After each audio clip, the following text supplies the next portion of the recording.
Hey guys, it's me. I'm Nicole. I'm a wedding photographer and I am going to be scouting out a wedding location today and I will take you with me. I'm located in Toronto, Ontario, but I'm going to be scouting out a venue in Hamilton, which is about 45 minutes away from Toronto. The venue is called Royal Botanical Gardens, and it's a huge, beautiful area with beautiful gardens, but there are multiple areas where you can have your wedding and your photos taken. The section I'm going to be looking at is called the Rock Garden.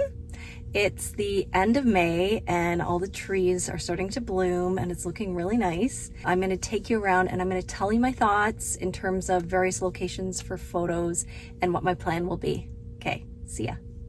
Okay, so here's a map of the Rock Garden. I parked in the parking lot on the right and I'm crossing the street to get to the actual venue.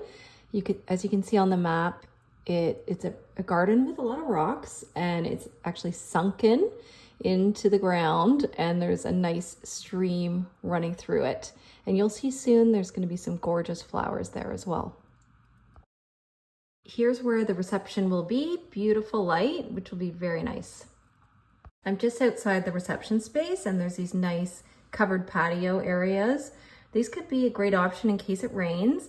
And also I do love like a covered porch or patio because it could block the direct overhead light and it can give a more flattering direction of light to people. Okay, so now I'm in the courtyard area.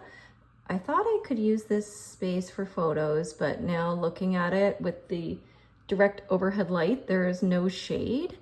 So I don't think I'm going to be using this for photos. Just outside the courtyard, I found this little walking path that has some shade. And I'm thinking this could be a great option for family photos. It's in the shade, which is nice. The ground is like a hard sidewalk. So that's great for ladies who are wearing heels. They won't sink into the ground.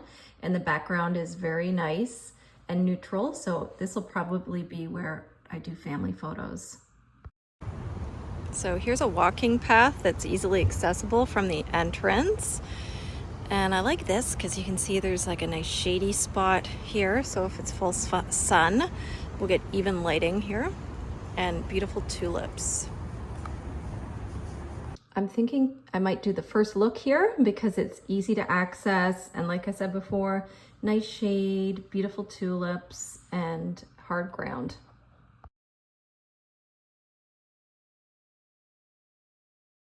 I found another shady spot that's easy to access right behind the venue. This could be okay, but I'm not a big fan of those little rope fences. And the records hanging down are kind of distracting. I'm on another part of the walking path right behind the venue.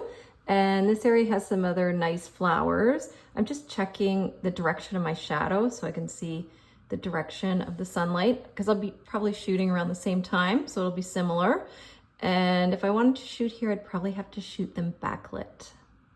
It's a nice wide path that takes us gradually down to the rock garden, and it will be a good way for us to go on their wedding day.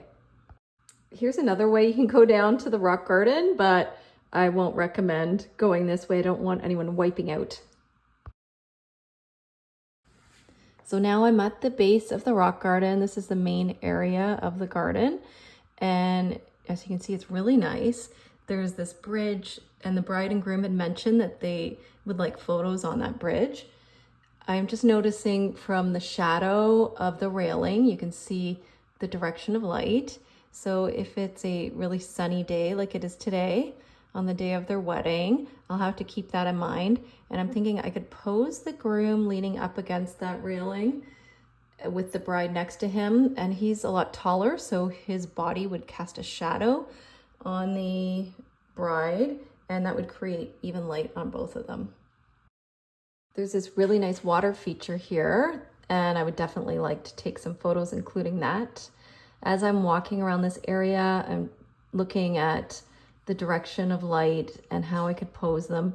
There's not much shade in this area, so when I pose them, I'll probably have them backlit. And I'm thinking I could do like a walking shot around the perimeter of this little fountain area. Also, I could use this little area of dappled shade from this tree as an area for photos, I would just have to make sure I face their back to the sun so they don't get spots of light on them. All right, so I'm finished doing my tour of the rock garden, and as you can see, it is so pretty. So hopefully the weather cooperates. I find I'm like obsessed with the weather lately, because if it rains, our plans are obviously going to change, and there is a high chance of rain for Saturday. So we shall see. There is a backup plan. There's another section of the park that we could potentially use if it rains, that's like a massive greenhouse, which is really nice. So we have that option. But I do find that scouting out a venue like this and coming up with a plan really helps to reduce the amount of stress I feel on a wedding day. It might not be the most exciting part to watch, but I keep doing these videos because I do think that if you have a plan and if you're familiar with a venue, know where the good lighting is and the best spot for people to stand is, that's most comfortable for people, that will go a long way in making your clients have a good experience. So if you're going to be shooting a wedding anytime in the future, I do recommend scouting out the property in advance or arriving early to come up with a plan so that you're not stressed. So I hope you found this interesting, and I will see you next time. Bye.